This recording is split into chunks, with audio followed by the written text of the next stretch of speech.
અત્યારે હાલ હે ને આ ચોમાસુ ઋતુ ખરી ને એટલે આ વરસાદ પડવાથી પાણીનું સ્તર ઉપર આવી ગયું એટલે પાણીમાં અનેક પ્રકારના બેક્ટેરિયા આવી ગયા, ઝાડા, ઉલટી એ બધો આપણે જે રોગ છે ને એ બેક્ટેરિયાથી, પણ એ બેક્ટેરિયા આપણને દેખાય નહીં. એ પાણીનો નમૂનો લેવો પડે અને લેબોરેટરી જાય ને તો જ દેખાય.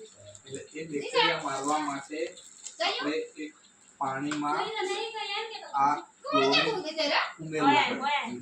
ક્લોરીન ઉમેરવા માટે આ ક્લોરીનની ગોળી છે ને એક ગ્લાસ હોય ને એ ગ્લાસમાં ક્લોરીનની ગોળી લઈ બરોબર એને ભૂકો કરી નાખવાનો.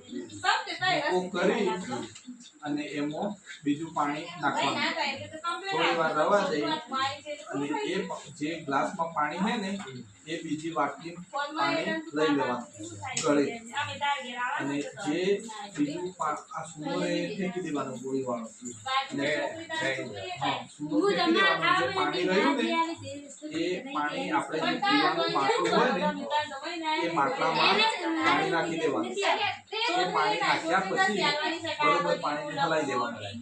હલાઈ દીધા પછી એને આપણને અડધો કલાક એટલે 30 મિનિટ થઈ ગયા પછી એ પાણી પીવાનું.